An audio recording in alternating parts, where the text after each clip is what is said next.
Let's go. Cool. Hello, everybody. Welcome back to the Corridor Uncertainty.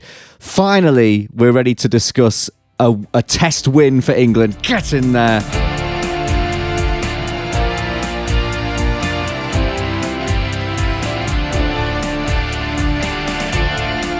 All we've been talking about how is we just want to talk about one win, and we've done it. We've done it. I'm here as ever with Charlie O'Brien, who of course has written for Wisden Cricket because he's great and he's going to talk to us about England winning a thing. Charlie, how are you, sir? I'm good, thanks. Probably my mood yesterday morning was actually very good, and I think it was probably partly to do with the test win. And you can tell how desperate we were to talk about it with our setup right now. Yeah. This is I was going to say transatlantic. It's not. It's Trans M1 podcasting here. Yeah. Just to talk about a crazy 2-day England win. Absolutely. And we should say for the listeners that Charlie is using the fluffiest fluffy mic known to man. We'll probably get that on a reel so that the viewers can see it. But it looks absolutely so professional, so brilliant. That's your dad's, isn't it? It is my dad. I don't know what he's been doing with it. But he's also he's got a focus right like both of us have. So yeah, it's good to have an audiophile dad sometimes. Yeah, there you go. What a man. Very cool man. And so we're here. England have won a test in the Ashes. Charlie, I mean, I kind of want to just get a sense of what this means because it hasn't happened in a while. We'll get into the specifics of why it happened, how it happened, but just generally, you know, from a legacy of this test standpoint, this kind of changes the narrative, doesn't it? Yeah, and I think the circumstances of the test couldn't do any more to sort of downplay the significance of England just winning a game in Australia because, you know, we've already lost the Ashes at the earliest opportunity. It was a crazy anomaly of a test match that doesn't really dispel any of the concerns that we have around this England team. But yeah, as you say, it does change the narrative. I think even a 4-1, as I've been saying sort of throughout this series, even a 4-1 just sounds way less bad. And I think will help to precipitate a much less sort of tumultuous reaction to the series. And I think, yeah, as a result of this game, even though the game itself probably means nothing, you know, people could keep their jobs because of it. You used a couple of really nice long words there, Charlie, in that answer. Thank you. Well, tumultuous. Well, when I said the first one, I realised I was going to have to say the second one as well. And I was like, oh, but I didn't. Am I dropping too many in here? Am I performatively using long words? No, long words are very good. The test wasn't very long.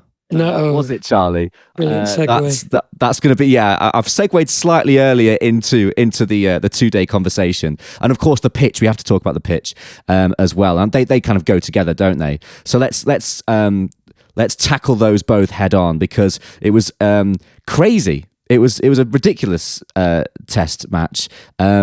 And, you know, the pitch had a huge part to play in that. Charlie, could you do a little bit of work on, you know, unmuddying the waters and deciphering what that was all about? Well, the big chart leading into it was that there were 10 millimetres of grass on the pitch, which really doesn't sound like much at all. But apparently 7 millimetres we used last year in a game against India, which went the full 5 days. The head groundsman has basically sort of said that he was looking ahead to some hot days forecast for days 3, 4 and 5, which he thought was going to make it go quite flat. So he thought, you know, he would counteract that by making it a little bit lively at the start. But he's not, he's got this one wrong, to be fair to him. And he's gone on like a very strange press tour after. It's called Matthew Page. He said he was in a state of shock during the test. It's quite rare for groundsmen to have to speak to the media after a game. But I think it just goes to highlight the sort of fallout that we've seen after this test. People, in Australia are very much not happy. I think partly because they wanted to whitewash England, and I think pictures like this just make it much more of a lottery. But also because, you know, there's people, it would have been sold out days 3 and 4, and then a very healthy crowd in day 5 at the MCG. So that's tens of millions of Australian dollars lost, which I think equates to about £40 sterling. And that's a joke. You're looking at me very seriously. About 10 million Oz dollars, which is about 5 million US dollars, I think they're projected to have lost. So yeah, there's people are very angry about it, even though it's the second 2-day test of this series. So it's interesting to unpack, like, why is this one caused such a stir? They're so angry, and is it because they lost it? Maybe, I don't know. To explain the seriousness of my face is that I was because there was a little bit of latency on this Zoom call, and as you told what was a really wonderful joke, your head was just going like this. So I was looking in just shock and confusion about that, and didn't actually manage to register the fact that you'd made a joke at that point because you just all over the place. So that's my. I was like, what's going on? I didn't think your head was actually moving around like that. I had a feeling. Oh no, it was. Oh really? You just snapping into position. Yeah, but I think you're right to say that probably the fact that they lost this game was part of the reason why the 2-day test is being more examined. But also, I think with that first pitch, it was a little bit more of a case of, in Perth it is just really bouncy, and that's just something that batters have to contend with. And you wouldn't say that if there's a bouncy pitch in Perth that something's gone badly wrong, because that's just what you expect of that ground. And I think that test was almost more of a symptom of England just not knowing how to deal with the bounce and not being prepared to deal with the bounce, mixed in with some very good English bowling in the first innings, and then some very fast batting from Travis Head in the second. Whereas this one was more an atypical Melbourne pitch. It has become more and more lively ever since the 2017-18 Ashes, when Alistair Cook scored a double ton in what was a pretty drab draw. And ever since then, they've wanted result pitches, and they've got them, I think, 7 or 8 tests in a row that have seen a result. But this, even for Melbourne, was uncharacteristically lively. And I think we don't mind, we love Test cricket because of the different conditions that we see. So I think, there is some place for crazy tests like this in the calendar. But I think when you have a pitch where all the bowlers have to do is put it on a full length and just trust that it's going to do too much for the batters to contend with, that's when you would call it an unfair contest between bat and ball. I want to take your mind back, Charlie, and it really brings me a lot of pleasure to remember this, to reminisce about this moment, to a sunny day in Horsforth, when me and you went on a little pub crawl, and I remember we went to a pub that's called the Three Kings or the King's Head or something in Horsforth, and we got a Belhaven Black each, and we sat and we spoke just kind of generally about cricket, and that was a big introductory moment for me. I think for the rest of my life, I'll look back, for every day that I watch a test match, I'll look back to that day and you talking to me about cricket and explaining a lot of things to me. And I remember understanding and gradually understanding how important conditions are and how important the pitch is and how that can just throw the game in completely different directions. So I'm going to start sort of taking us back into that kind of area, a bit more general in terms of understanding how this happened. You mentioned about the length of the grass there. You mentioned about the groundsman. So I want to know how this happens, because surely this groundskeeper or this whatever his title is, grounds manager, this is the big day of the calendar. This is the Ashes test is the biggest thing. So in Australia, the view to be that this was wrong. We got this wrong. He got it wrong. It's a mistake. They're saying that probably because they lost it, but that's how they will view it. How does that happen? Why does that happen? And talk me through like the process of that a country will go to, or a side will go through, to create what they believe are the right conditions for a test match. It was really interesting, and the day that you bring up, we're talking cricket because we were watching cricket. It was the second test of the India series. Shubman Gill, I think, had his double ton by the time we walked into the pub.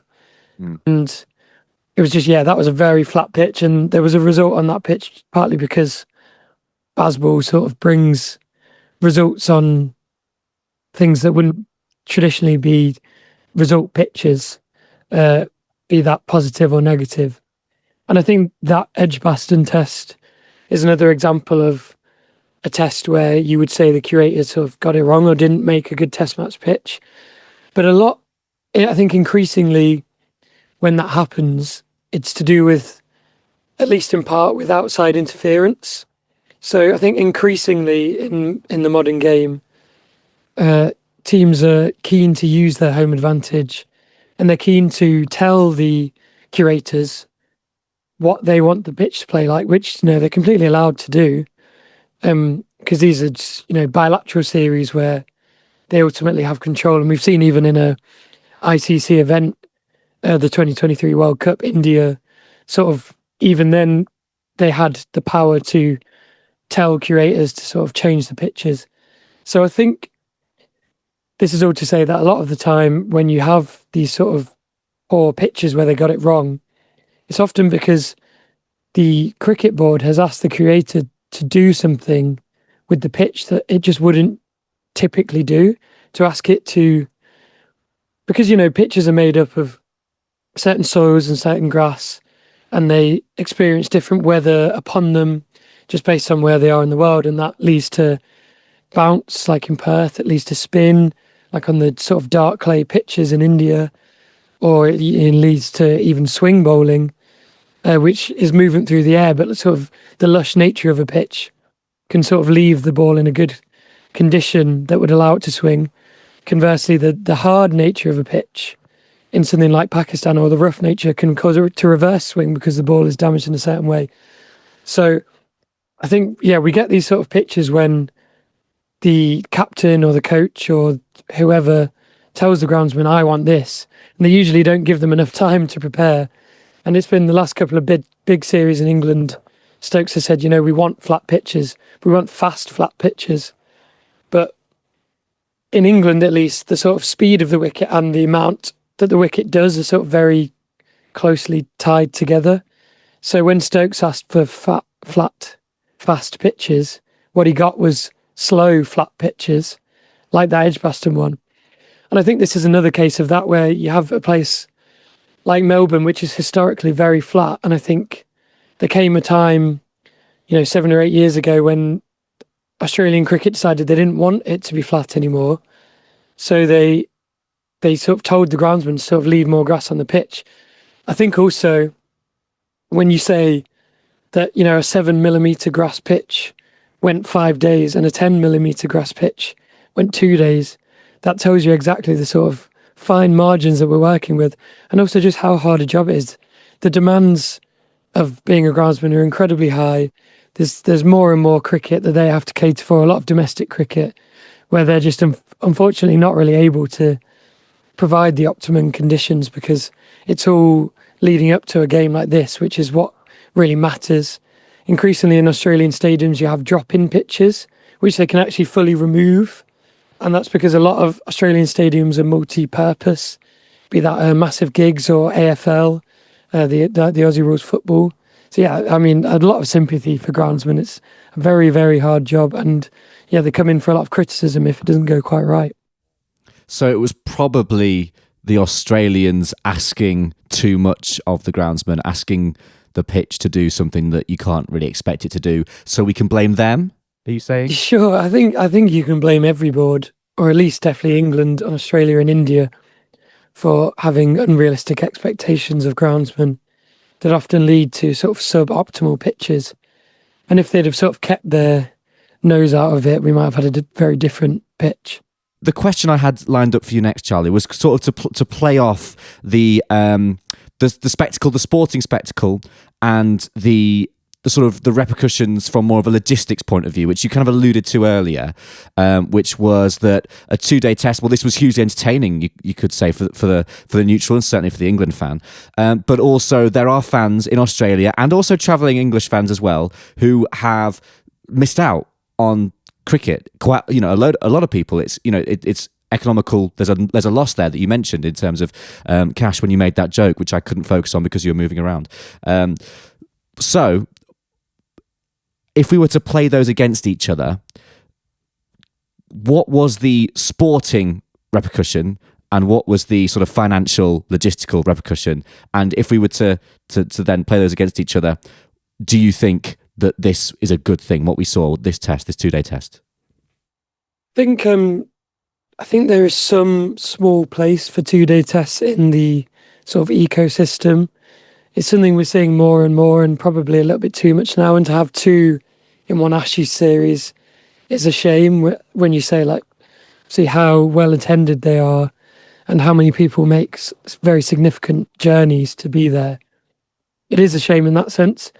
I still think that Test cricket is potentially, the most exciting it's ever been. And in no small part of that is the fact that draws have been, massively reduced. We see way less of them. It used to be very common back in, the 70s, 80s, and even earlier for a 5-match series to be 1-0 to one team or the other with 4 draws in there. And I don't like that, but also, the problem with arranging tests, and part of why for many boards they're not sort of financially viable anymore, is this sort of balancing act of having to make investment for 5 days, be that, hiring security staff, hotels for the players, catering, and then weighing that up against your income, which could be 5 days worth of income, but it could be 4, 3, or it could be even 2. And obviously on like a practical level, there's stuff like perishable foods, which in this case has been donated to local charities, which is very nice. There's only one fan who I've spoken to, my friend Billy, who's out there, and he said, good, my liver couldn't take 3 more days of that. So he's happy. So it's all positive then? Yeah. I mean, it's just an interesting question. Like, I think tests are getting quicker and quicker, and that is a lot down to sort of batting technique and a lot down to result pitches as a result of, most, if not all, tests now being part of the World Test Championship. There's a sort of like bungled de facto league where you can reach a final, but everyone doesn't play everyone. It's a little bit silly, but the finals themselves are good games, so I can see why they're trying to do it. So, but yeah, I think that's led to more result pitches, which has also contributed to sort of tests getting shorter again. But it's interesting. It's not like a linear thing like back in the 1800s when we had uncovered pitches, which were way more lively because we didn't have the technology we have now to sort of cover wickets. And also instead of like liquid manure, which they use these days to sort of feed the thing, there was just like actual solid chunks of shit on the wicket. So yeah, often back then you saw 2-day test matches. I think in the early 1900s there was an Ashes series that had a couple of them. So it's almost like climate change, where it's like, yes, things are accelerating now, and it's definitely, at least in part, due to factors within our control. But you do see natural fluctuations, like over eras, like tests were short and then they got longer again. And now they're getting shorter. That's not being a climate change scenario, by the way. But yeah, it's not. It's not a linear development, but it does seem like it's only going in one direction generally at the minute. I think up until this test, if an Australian listener, which we do have one, as it turns out, were to hear you say 2 solid chunks of shit on the wicket, could have maybe thought of a joke about English batsmen. But Zach Crawley and Ben Duckett. But they can't. Yeah, exactly. But they can't do that because they batted well. They did at times in this test. So let's talk about the test then. We spoke about the pitch. Let's have a chat about what happened on it. I'm really conscious of, even though there are many, many reasons, external factors as to why this test panned out the way it did, I really want to talk up the fact that at least we won it. So Charlie, let's talk that up.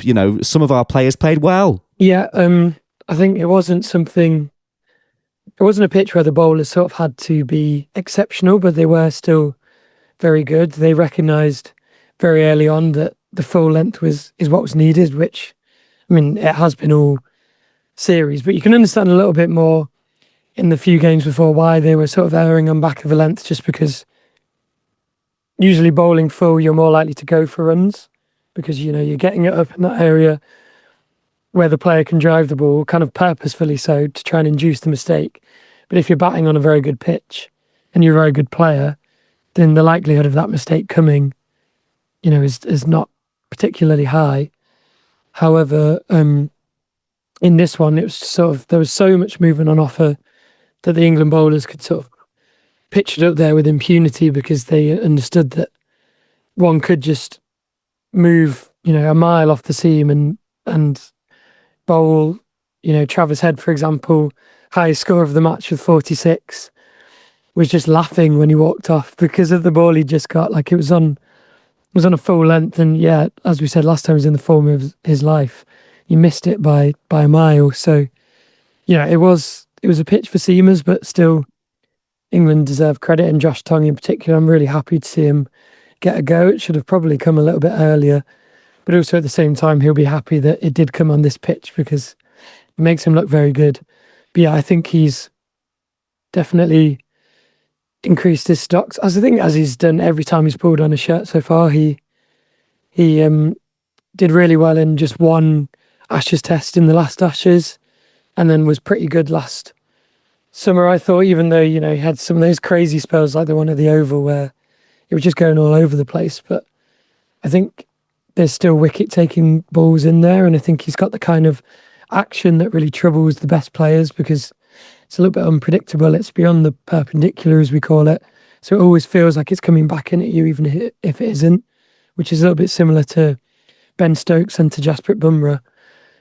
So yeah, really happy for him. And then the batting, I think that this is the kind of pitch that Bazball actually makes sense on. I think when Bazball first came about, especially because of the winter of Bazball in Pakistan, when it was like they only won those test matches, or at least one of them, because of like the speed at which they were batting. The only time there would have been enough time to prevent the draw was to bat that way. So I think that made people think, including England, that Bazball was like a flat pitch strategy, and that the idea was that you make the pitch as good as possible to allow your batters to do that, and you just back them to sort of outscore the opposition, and the bowling doesn't come so much into it. Whereas actually, I think what's happened in these flatter pitches in England is that, if you're going to win on a flat pitch, ultimately you need runs, you need lots of runs. And I think a way to not score lots of runs is to be flashing at every ball. And because obviously it just makes perfect sense that the more attacking you are, the more likely you are to get out.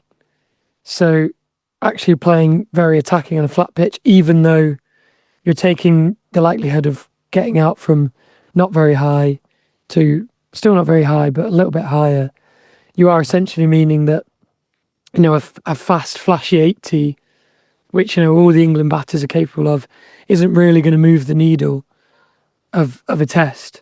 Whereas when you play on a pitch like this, the risk of getting out is already so high that you're not actually really, in terms of percentage, increasing the chances of getting out by just playing attacking shots. And you saw Harry Brook dance down the pitch first ball when England were 8 for 3, and the commentators couldn't believe it. But I was clapping him on, because I think he understands some of his best innings have been on lively pitches. As much as he is able to sort of to churn out big runs on flat pitches, he is able to sort of make fast, smaller, impactful knocks on pitches like this. And I think there's a phenomenon which I probably told you about in one of those big chats we had in the summer, about how whenever a team has rolled for like 60, it's always like, without doubt, the only person who passes 20, it's always off 20 balls and then they get out or something like that. There's always just one person who just swings for it and who makes the most runs. And obviously that's not many runs, but in a low scoring test match, you just need less runs to make an impact. So I think absolutely their approach, particularly in the chase, was the right one, because also then it knocks bowlers off their length. You don't want someone like Scott Boland, as we've been saying all series, to just be able to bowl in his little area, particularly if the pitch is doing so much. Because I think we've been critical of Harry Brook in the previous test, saying, well, he should have just at least had a look at that certain bowler before he started swinging. But, if he had a look to Micronisa or Scott Boland for 3 balls, he could be out. He could play a perfectly reasonable defensive stroke and just get out. So I think it is the way to go on a pitch like this, to just attack. So as much as people were saying this was sort of Bazball's funeral party, their wake, I don't know. I think it still shows that there's merit in certain situations for Bazball. So I was going to ask you that, like, where are we at now with Bazball? Because we were speaking so much over the course of the last few tests about the decline and then the death of Bazball, and now suddenly in the right kind of circumstances, it seems to be alive and kicking. So is it now a case? I'm just trying to work out where we're at with it. Like, is it now a case of, well, it works sometimes, so break it out, get it out of the cupboard for this sort of thing and use it well. But then that's just general game management, is it? It's not Bazball if you're not doing it all the time. So where are we at? Yeah, I think its existence as an all-encompassing moral philosophy is gone, because you're never going to be able to speak about it with the same sort of absolution that you did before. Bazball, yeah. Yes, but I think there will still be a time for England to put the foot down. But I think there's a high likelihood that the next test we see will be a good batting pitch that spins a little bit, seems a little bit at the start, spins a little bit at the end, and you can see England probably collapsing to another pretty heavy defeat in those circumstances. And that's what you describe as like a good test match pitch. So I think for a system to not work on a good test match pitch means it's not a good test match system. I would like to see England revert their sort of home pitches to how they traditionally are. I don't want to see these sort of flat, slow pitches anymore. I think England need to create wickets at home that do a little bit more for the bowlers, because I think, it's been uncovered in uncertain circumstances that, these sort of magic bowlers who could make things happen on flat pitches aren't that, and that they do thrive with assistance in the wicket as every bowler would. So I think next summer I'd like to see pitches that are a little bit more green, that at least on day one do a little bit more, not like this test, but a little bit more traditional, because that would also allow England to bring a proper new ball bowler back in to the team, like a Sam Cook, and then pair him with some of the more sort of maverick bowlers like Tongue, Carse. So I think Bazball, I think Stokes McCullum will stay on. So in that sense, it will be alive in a sense.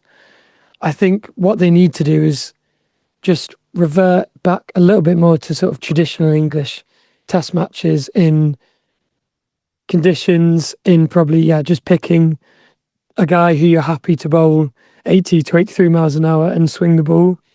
And also maybe if there is a gap opening up in the top order, consider all your options and don't just pigeonhole to think that he has to be naturally attacking. Someone like a Hastily who's had a fantastic domestic season, winning the county championship with Notts and scoring buckets of runs. I think a Hamid type character should come more back into the reckoning with selection, because I think England have just accidentally created a very one-dimensional team, and I don't think that makes you a good cricket team. I think if you look at Australia in both batting and bowling, and they're sort of incredibly varied in what they can hit you with. Shall we Let's leave and rejoin. Cool. Okay, so we'll just crack straight on. We'll just carry on. I was going to ask you about so here's a feeling that I was having, right, when reacting and emotionally processing this result. I was casting my mind back to that first test. I was having a few, the old what ifs, the old if, buts and maybes, what could have been. Because obviously we've spent most of this podcast and most of this series, almost partly expecting a bit of a washout, a 5-0 whitewash, sorry. And, things were kind of going badly. But now we've got this win on the board, this test win. Part of me can't help but think that certainly that first test was there for the taking at times. My mind goes back to it's looking all a bit comfortable, infamous voice note. And part of me goes that if in certain scenarios and circumstances, England's batters could have maybe played a few more sensible shots and not swung at a few and maybe played the game a bit more. This is all very if, buts and maybes, and this might be a fundamental thing. This is just not what they do and not what they're capable of. But, we could have this could have been a lot closer. We could have been right in this. Yes and no. I think, with the test that everyone's sort of now citing as the one that got away, Perth, being another 2-day test where, the sort of conditions are so bowler friendly that it becomes a bit more of a lottery. I think for both teams to have walked away from those 2 tests with a win each, you probably have to say is fair enough. And I think had England snatched both of those 2 games and then Australia have won the 2 on, proper pitches, you could, say that England been a little bit lucky and, as you say, wouldn't have been able to sort of apply themselves properly. I mean, if you look at the 3rd test when England got 350 in the 4th innings and you think, well, if only they were chasing sort of less than that, then maybe they would have had a chance. But I just get the feeling that, Australia's lower order collapsed in that 3rd innings for that test for England to only be chasing 420. And I just feel like, for example, a situation like that, if the test really had been on the line at that point, then I don't think you would have seen Australia lose 5 wickets for 50 runs or whatever. I think they would have, found a way to get up to an undefendable or to a defendable total.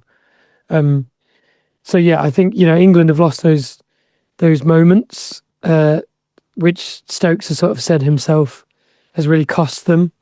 But, I think they've lost those moments so consistently across the series that you can't really be like, okay, well, if it's just this had happened here and this had happened here, this had happened here, these are the moments that decide test matches. So, I think you can't have too many qualms. Part of me thinks it would really be quite frustrating if it ends up 3-2 because it's so, then it would seem so close when in reality it sort of wasn't really. But I think in sports sometimes you get the feeling that even though there are if, buts and maybes and you go, well, if that had gone our way and that had gone our way, but then it almost always seems in those situations that when you think down those lines, you go, but the other team, they probably would have bounced back. They probably had something in reserve. They probably would have kept us at arm's length. They probably could have found another gear. Do you think it's one of those where the fact that it's so consistently, these close moments up until now have gone in Australia's direction means that they probably could have stepped on the gas a bit more?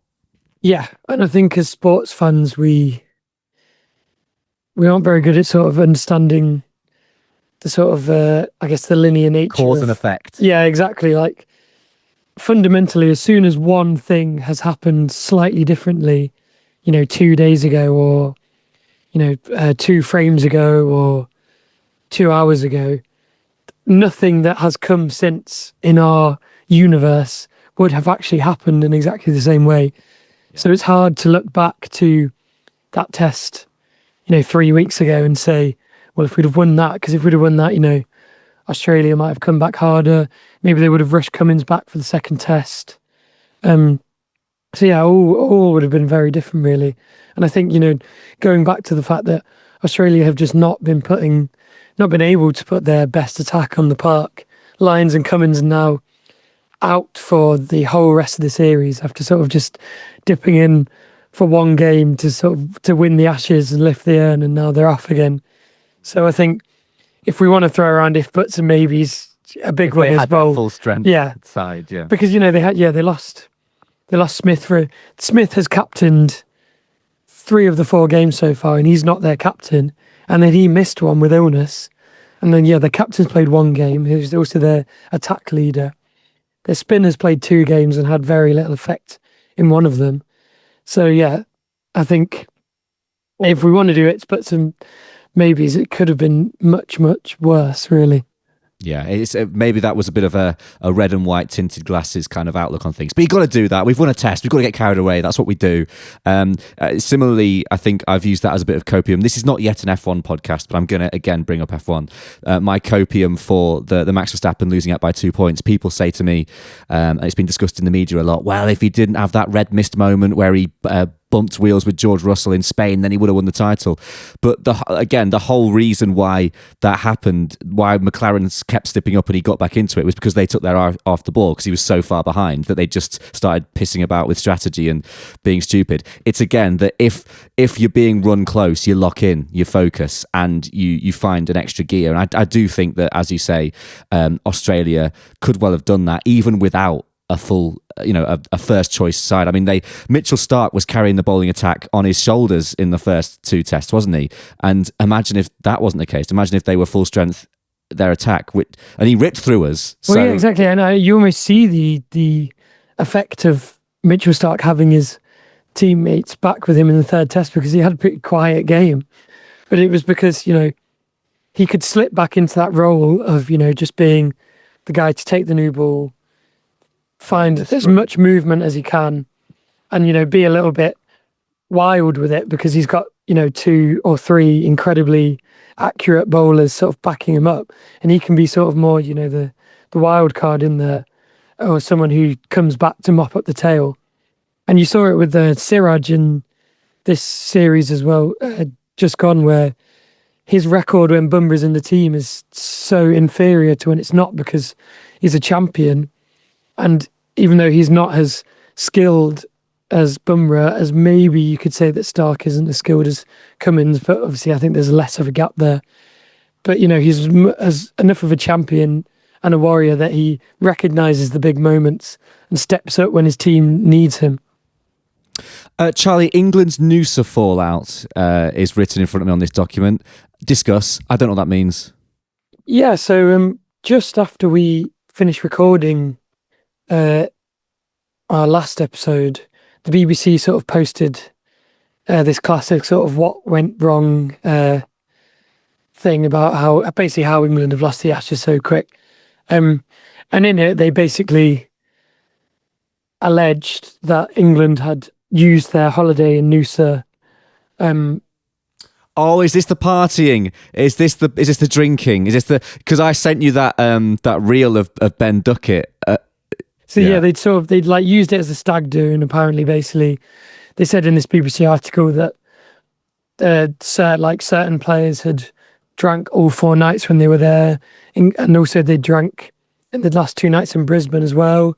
And then it also said in the article that one of the coaches did an optional sort of morning run, and apparently I think Bashir, Tong, and one other were the only people to report to it. And then videos started to come out, one of Jacob Bethel on the dance floor on the pull, and then one of Ben Duckett sort of lost in Noosa, which I don't know how he got lost, because by the sounds of it, it's one road. But yeah, sort of lost on his own. I don't know, I have mixed thoughts about the video, because it's an England fan, and in a way they are trying to help him, but also he's taken the chance to take the mick. And then also he's clearly, sold it to the Daily Mail, whoever, for it to sort of got out. And, can you really call yourself an England fan if you're sort of dropping your own players in it? But then I don't like the fact that Duckett was, sort of saying, who are you? You're nobody. So maybe that sort of feel a bit arrogant. Yeah, exactly. So maybe the guy was like actually trying to help Duckett, and also just trying to record for his mates to be like, look who I've just bumped into. And then when it turned a bit more sour, he was like, well, fuck you, then I'll get my money out of this. Or maybe it was just, sort of cynical from the start. But all in all, like the same with what we said about Pillowgate, just awful optics, awful for Duckett to be in that situation when he's on his own. Like, we've all had bad nights out where things have gone wrong. Some more than others. Yeah. I was going to sort of defend him ever so slightly by saying we probably was absolutely smashed. And if I was in a position like that and someone was saying for me to get back into the nets, I'd probably have a go, to be honest.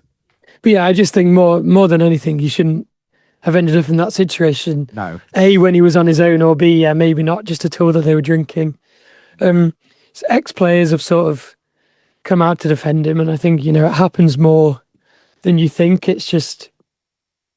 You have to back it up with wins. Yeah, you shouldn't know it's happening, and it shouldn't seem to affect on the pitch performance. Travis Head apparently. Yeah, the media will take any excuse, won't they? Yeah, exactly. I think Travis Head went on a 4-day bender after the Ashes were won, but he won, so it's fair enough, and he's having a good series. So with a Duckett, like the pressure is just on him in a completely different way. But there's lots of ex-players like Ian Botham was notorious. Brian Lara used to go out till 5 a.m. mid-test match because he wouldn't sleep. He'd go home, sleep for a couple of hours, wake up in the middle of the night, go out. And there was stories of him going out during the day before the last day of a West Indies South Africa test match, which South Africa were destined to win. They had so few sort of runs left to knock off. He bumped into them in a club, proceeded to buy the South African team shots for the next 5 hours.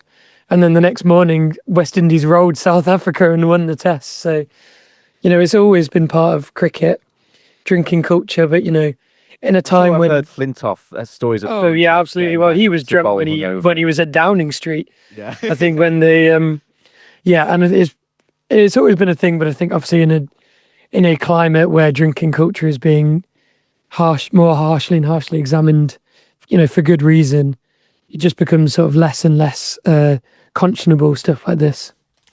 Absolutely. Do you think? I mean, where do you sit on it? Are you like, well, this happens, keep it in the background, keep it on the down low, and maybe don't take it too far, or do you think just don't? If you're losing, don't go out and get smashed. Where do you stand on it? Yeah, it's hard. I think the holiday, you can't really cancel it. I think you would end up with a lot of disgruntled players, and I do still understand why England are keen to create an environment which the players enjoy, especially considering that no one has to play Test cricket anymore. It's not the most financially viable way to earn a living, and it's hard work and it's long hours and it's a lot of travel away from your family. So I understand why they want to create a fun environment, but maybe like the drinking aspect of it got out of hand, and also the fact that Cameron Ponsonby had a good story, a freelance journalist who's out there, about how basically when asked about was there any chance of you sort of cancelling this Noosa trip, they said, it's been in the books for a year, so no, we weren't going to cancel it. But he said, yeah, so the holiday's been in the books for a year, but apparently 6 weeks out from the series starting, McCullum was texting around asking his old mates like Dale Steyn to be the bowling coach because Tim Southey was leaving halfway through to go play franchise cricket. So basically Cam Ponsonby was just like, so you'd sort in the bowling coach sort of to McCullum, because it is his responsibility. He was like, so you're sorting the bowling coach 6 weeks out and you're sorting the stag do a year out. Priorities. Yeah, sort of gave Don't Tell the Bride, where the bloke's just got his priorities completely out of whack.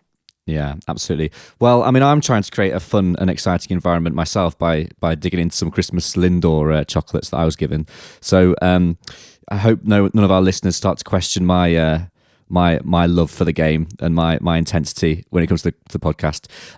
We should probably talk about Jacob Bethel because he came in for Ollie Pope. We spoke about Zach Crawley saying, yeah, he's fine, he'll be fine, he'll be all right, he's not in danger, dropped. But actually, it seemed to go quite well, didn't it? Yeah, I think, he played a good knock in the second innings, but it was probably as close as you can get to a white ball type innings in Test cricket. Like where the situation actually called for that. So I still don't really know. We still just know so little about Jacob Bethel. Like, obviously, he's not got a professional 100. Well, no, he's got professional 100 now, sorry. He's not got first class 100. We know that. We know he did well in New Zealand, but so far, his 5-match Test career is sort of a story of second innings. And I still think in almost every case, he's done well. You can sort of caveat it. There were sort of three 50s in that New Zealand series, which were very good. And incidentally, Ollie Pope has never scored 3 50s in one series batting for England at number 3. So Bethel sort of already had him beat there straight away. But one of them was a low chase like this one, but not like a low chase where England were definitely going to win, because it wasn't a low chase because the ball was doing all sorts. It was a low chase because England had a substantial sort of first innings lead that they were able to convert into like quite an easy victory. So he batted well there, but it was low pressure. And then the second match, he again batted in the second innings with England way ahead of the game, so low pressure array. And then he batted in the fourth innings in the last game with England well behind the game, and like just definitely not going to be able to chase the target that they've been set. So again, low pressure.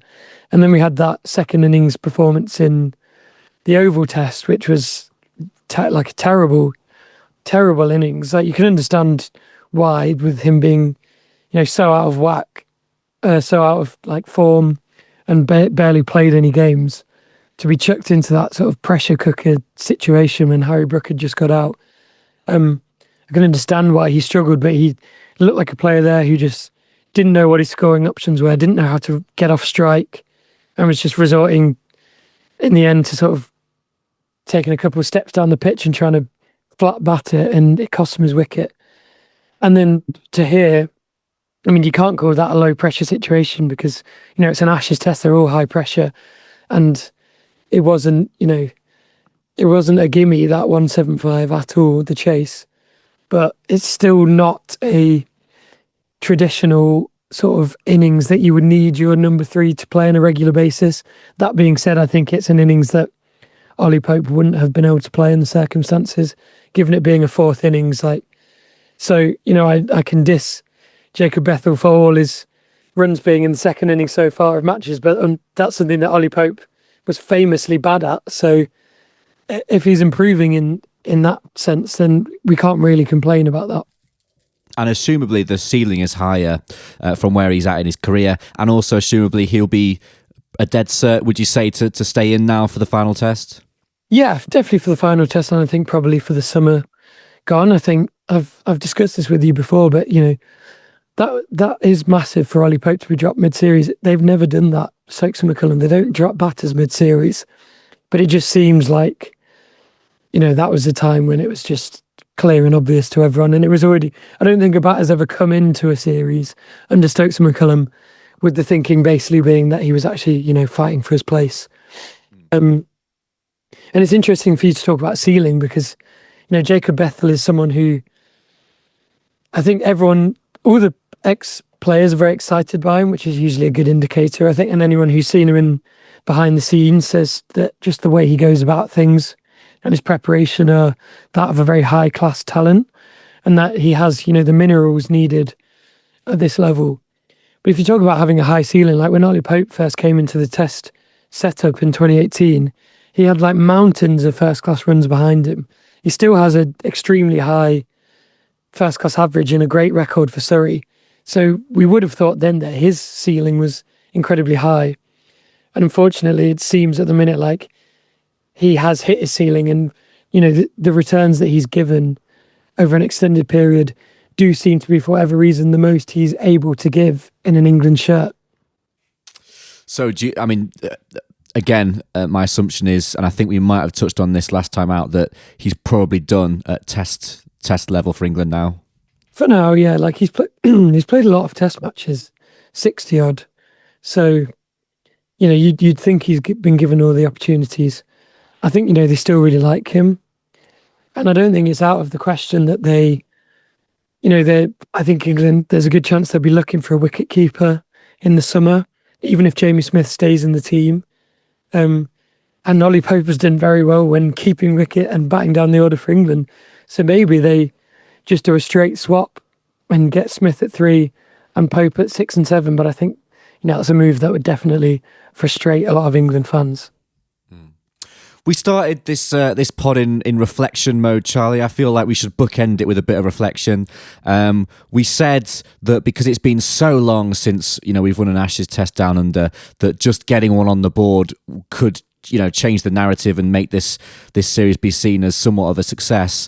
So I think let's just imagine it stopped now. Let's just imagine that the final test is completely washed out and we don't get any action. Where would you sit on it from where we are right now? Would you say actually it's been all right, or would you say that's not enough? That doesn't change my opinion of this. It's not been good, and it's fallen way below expectations and hopes. But ultimately, they've won a test, which they hadn't done for 15 years, and I think it's the perfect indicator of the fact that there has been some progress made under Stokes and McCullum. I do genuinely believe that. I just think it's not as much as we'd have hoped there would be, considering how quickly they flew out of the blocks and just seemed like 100 times a better team from pretty much the first test match that they played under Stokes and McCullum. So I think people, obviously if it continued on that trajectory, they'd be World Test champions by now. They'd have won the Ashes 5-0. They'd have beat India 5-0.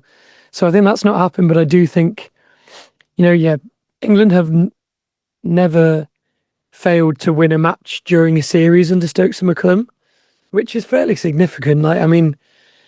You'd be hard pressed to find many examples of England, not winning a test during a home series, but away series, it was fairly common to walk away empty-handed. So I think it does show that there's been some improvement made, and England maybe could still be building to something. I think it means that we will see less wholesale change than we typically would after an Ashes drubbing down under. My friend Riley in the pub the other night said he was like, the thing that annoys me most is that heads won't roll. Like he wants to see that. But I think as we're unpacking why, it's more than anything like a form of catharsis to, just throw these people out the window and say, you're the reason why England cricket team can't win in Australia, when actually it's not. It's a much wider cultural issue than anything else, and it's sort of being individual personnel. So I do think this sort of opens the door to a bit more stability, which I think is a good thing, because I think ultimately just working these 4-year cycles of ripping it all up and starting again every time you lose the Ashes down under probably means, you can't have a 10-year plan. If 4 years into every 10-year plan, you start another 10-year plan. So I think it's good for England that they've won this test, and I think it gives everyone a little bit of breathing room. And I hope, as I said earlier in the game, I hope they use that breathing room to make sort of small tweaks, such as more helpful pitches at home, more traditional English seamers and English sort of top order batters being handed a little bit of rope, a bit of an opening back into the test, and move away from this idea that every person in the team has to fulfill the same function. So rather than affecting how you view this test, this result, it's more it affects how you feel about the future and moving forward. And you spoke about breathing room there. That's a really good way of putting it, that it just buys Stokes and McCullum a bit more time to continue their project and make those tweaks, and maybe more so, almost certainly more so than if this was a 5-0. And it seems like you think that's a really good thing. Yeah, definitely. I think also it would be a welcome experience for the bowlers that are on this trip and who've never played in Australia. And I think there's a good chance that Atkinson and Tong are, really crucial attack leaders for England in 4 years' time. And I think they will be vastly improved and, and happy for the experience they've had. So I think, allowing a more consistent selection of players going forward will be good, because they will be ultimately better for this experience, and they are a young team, and hopefully, I think they've showed, particularly in the bowling, that they need to, and the batting, that they need to improve their match awareness. They need to improve their match fitness, their accuracy, and their sort of temperament with the batters, be it their sort of concentration levels. But I think that is all things that you can learn, and you can sort of add on to the raw attributes that players have, such as, having all the shots in the book, or being quick, or being tall. So I think, England have got the sort of the traits that you're born with, and hopefully chastening experience like this will allow them to build the other attributes that you can learn. And I think maybe the reason why Bazball has to go is because it created this sort of hive mind where players weren't thinking in those terms. And maybe, if that is removed, maybe the team can say largely the same.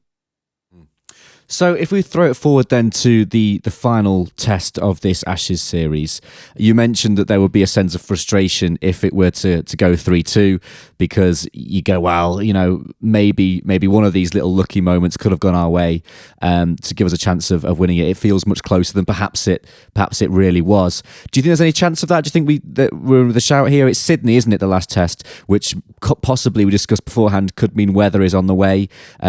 So if we were to throw it forward to that, do you, and a little prediction, do you think that we can use this momentum to get another one on the board? I think probably the most likely outcome is an Australia win. I think they'll be very ticked off with what's happened this week.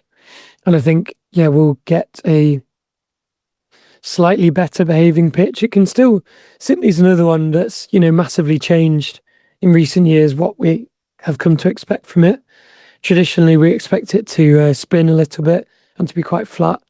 So I think it is more seamer friendly, but also I think probably I can see Australia picking a spinner, even though Lyon's unavailable. It would be Todd Murphy instead. I can see it being a slightly more traditional test match, in which case I imagine that Australia would win it. I'm really interested to see what happens with Khawaja now he's just back down at 5. That seems a little bit strange if all they've ended up doing is swap head for Khawaja. I'm not sure they'll be entirely satisfied with that outcome. So it may be the case that Jake Weatherald, who's had an iffy first series, drops back out. Khawaja goes up to partner head, and then Bo Webster comes in, or something along those lines. So it'll be interesting to see what changes Australia make to their team. For England, I think it'll be largely the same. I think Atkinson's due for a scan on a hamstring. But I think we'll probably see the players just go again with the sort of more than expected rest days coming up as a result of this test. I think we'll see pretty similar teams, and I think we'll see a more traditional test match, which I'm going to say Australia will edge. Well, Charlie, I think that just about covers everything, unless there's something you want to jut in with.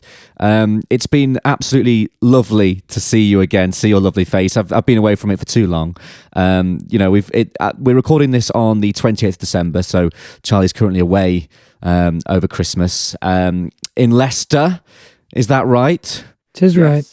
And I just want the listeners to know that to my left is a corridor. I was considering doing Are you able to pan round? This doesn't affect the listeners at all. And it might not even become a reel, but there is a corridor. Look at that light. That's a shot. That's a beaming light that he's got there. All I can see on my screen for the listeners is just a beaming great light. There we go. The light has been removed, and there is a corridor. The corridor, not as storage units, and it's not a landing, as it has been pointed out. It's actually what we report on. Oh, so we're actually the landing of uncertainty. We're landing of uncertainty. So we're never too far from a corridor, don't you worry. And just outside that, Johnny's door behind him is the corridor. So don't worry, we're not going to. Oh shit! What have you done? The Focusrite is gone. Oh no! So I feel, we've already been accused of woke nonsense for getting the chairs. So I think us deserting the corridor altogether for this very special Zoom episode has probably enraged whatever listeners we do have. Yeah, absolutely. Well, we'll be back in the corridor soon. And pillows. Yeah, we will be back in the corridor soon. And also, I think it's a testament to how excited we were to talk about this, to talk about the fact that we'd won a test. Because we discussed briefly possibly, throwing the last two into one and doing it in person. But I think we just had to talk about this one because, it might be the only chance we get this series to talk about an England win. So that's lovely. And yes, as you say, I'm only but a few yards away from the corridor. So, hopefully there's no bad juju in the air for us having abandoned that. But yes, well, thank you as ever for listening. We finally discussed an England win, so we can tick that one off. That was my big thing as this was unfolding. I just want to talk about a win. We've talked about a win.